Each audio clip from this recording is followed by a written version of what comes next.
Live from downtown Detroit, home of WDIV and Click on Detroit, Local 4 News at 6 starts now. It's the search for a disappearing dentist. Her office is closed, leaving some families stuck. One family in particular reaching out to Help Me Hank after paying for their daughter's braces. Braces were put on, but now there's no sign of the dentist they were depending on for continuing care. And the concern now, how many others might be similarly affected. Our consumer investigator Hank Winchester here with us now. Pretty unusual circumstances, Hank. Devin, Kimberly, that's the absolute truth, to say the least. As you can imagine, these families, they are angry. They are frustrated. They want answers. And tonight, we're searching for answers, too. Take a look. 14-year-old Madeline is all smiles, proudly flashing her new braces. But her parents are worried about their daughter's dental future. Well, we were frustrated because we can't find another ortho. It took us a while to find another ortho that would be willing to finish somebody else's incompleted work. Madeline's braces were put on well over a year ago at Always Gentle Dentistry in Dearborn. The office was here inside this building. But one day when the family showed up for an appointment, everything, including the dentist, was missing. And that's what we found when we went inside. We paid you up front to take care of our daughter, and you just disappeared. No letter, no nothing, no refund. Hey, maybe I'll suggest you to this dentist. No, just black, cold, nothing. And take a look at the reviews online. One person after another asking what happened. This office just seems to have closed up overnight without any warning. Madeline's parents paid a few $1,000s out of pocket. She's now seeing a different dentist. They and others want answers, and so do we. Don't take advantage of people. We were here to see you once a month. Every month we paid on time. I put calls into the Michigan Board of Dentistry, the Attorney General's office, and the Better Business Bureau. The focus now on finding those who are running this office and getting answers for many families. And the numbers for the office and also those running the shop there, they've all been disconnected. That's why we reached out to the state. An investigation is underway. The family you just heard from, they are taking this to small claims court. But I'd like to hear from you as the AG works to hear from other victims. If you've been affected by this dentistry affiliated program in Dearborn, Always Gentle Dentistry, I'd like to hear from you. We will pass your information directly on to the Attorney General as this case moves forward. We're live here tonight. Hank Winchester, Help Me Hank, Local 4. Really something. All right, Hank. All right, turning our attention to the coronavirus. The state is reporting 86,009 new cases. This averages out to 17,202 cases per day. 501 people have lost their lives to the virus. Meanwhile, Henry Ford Hospital System officials say a slight drop in COVID-19 hospitalizations is a, quote, hopeful sign. Many have hoped that with Omicron being more contagious and also milder in many people, that it could mark the beginning of the end of the pandemic. Our Dr. Frank McGeorge is here to tackle the question that so many people are asking, Frank, and that is what's next? Yeah, Kim, it's definitely the question I'm hearing the most. And here's the honest answer that no one likes to hear. We just don't know yet. The Omicron surge will end eventually, and cases will fall back down to lower levels. But what happens next will then depend on a number of other factors. I really do think within the next, say, 3 to 4 to 5 weeks, you're going to see a dramatic decline in the incidence of this illness. Omicron will soon be on its way out, predicts Dr. Paul Offit, a member of the FDA's Vaccine Advisory Committee. But what variant will show up next? There's a good likelihood we're going to see another serious COVID wave of a new variant, TBD, to be determined, that's going to start in the summer. The ultimate question right now is whether those who have developed antibodies to Omicron will still be protected against the next variant. If they were, it would be a major step forward. If they're not, it would be a setback. It is an open question as to whether or not Omicron is going to be the live virus vaccination that everyone is hoping for, because you have such a great deal of variability with new variants emerging. In the meantime, experts caution against taking Omicron too lightly.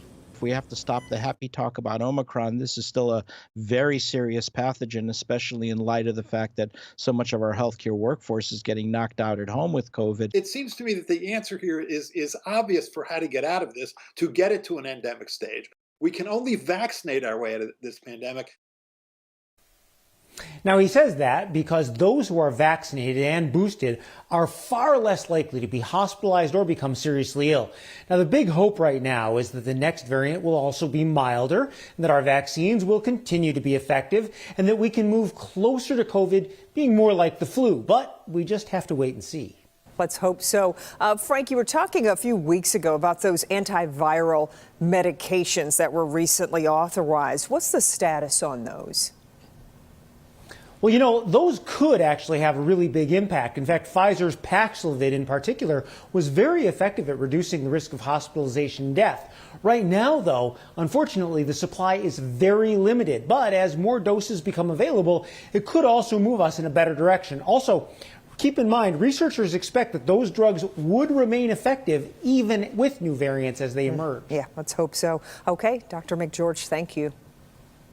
We have seen some sunlight throughout the day, but boy, really big shift blew in earlier, and winter definitely flexing a bit. Paul, it gotten cold again. Yeah, I told you yesterday it was going to be warmer at the start of the day and colder at the end of the day, and that's what has happened. We are now well down into the 20s, still breezy out there with 10 to 15 mile per hour winds in general from the northwest. So that puts a bite in the air, and wind chills right now have dropped well down into the teens. We even have single digits in spots here, especially in the northern half of the area here. So it is a cold one out there. I mean, this is not stuff that we've never experienced before, but certainly it's a cold one out there. All right, temperatures through the evening are going to keep dropping. We'll be in the teens by midnight, and some of us are going to be in the single digits by tomorrow morning. So coming up, we're going to be talking about wind chills near zero tonight. We have light snow chances this weekend, but we may need the shovels next week, so we'll talk about that. But don't forget, the Local Forecasters app has everything you want and more. We have real-time radar, futurecast. You got everything on it that you could possibly want. We even have an earthquake page where you can see where all the world's earthquakes are happening. Just go to the App Store, search under WDIV, and it's right there. Back to you in a few minutes, guys. Thank you. Fire crews respond to what officials are calling an incident at the Great Lakes Steel Plant in Ecorse. It happened this morning at the main plant boiler. Take a look here. This is video from the scene. 2 employees were evaluated for minor injuries. Thankfully, they are expected to be okay. University of Michigan agrees to pay $490 million in damages to those who said they were sexually abused by sports doctor Robert Anderson. That settlement will resolve claims and lawsuits from about 1,050 people. Another $30 million is going to be set aside for potential future claims that emerge from people who step forward before July 31st, 2023. A year and a half to go on that clock. Anderson was on the university staff from 1966 to 2003, died in 2008. Survivors have told investigators that they repeatedly complained about the doctor to coaches, trainers, and administrators, but to no avail. Now to new developments in the Oxford school shooting case. Today, lawyers for 15-year-old Ethan Crumbley were in front of a judge for a status conference. The judge set an in-person hearing for February 22nd. Crumbley faces murder and terrorism charges for the shooting that killed 4 students and injured 7 others. He did not make an appearance at today's hearing. Also today, the superintendent of Oxford schools released a letter clarifying details about events leading up to the school shooting. He says the Deer Head incident on November 4th was investigated by police and was not related to Ethan Crumbley. A bird head was also found in a jar in a bathroom on November 11th. He says police investigated that incident and determined there was no threat to the high school. The superintendent says allegations of live ammunition being discovered at the school are completely false. Also, all tips from November 1st to November 30th about worries that something could happen were looked into by police as well. After recently marking 1 year since the death of Benny Napoleon, the Wayne County Sheriff's Department is mourning the loss of another one of their own to COVID. Corporal Ernest Robinson died yesterday at the age of 50. Our Megan Woods has a look at who he was and why he'll be so badly missed. The data shows for the second straight year, COVID is the leading cause of death in U.S. law enforcement. And unfortunately, Wayne County Sheriff's Office is no exception. Oh, say, can you see? That's the voice of Corporal Ernest Robinson. It's going to truly be missed. What so proudly we hailed. Corporal Robinson had 26 years with the Wayne County Sheriff's Office before he died of COVID at the age of 50. One of our bright stars in the Sheriff's Office. And is now one of 5 at the Sheriff's Office who's died from COVID since March 2020. We lost 3 in 2020, including our former sheriff. We had a commander and then a corporal, all in 2020.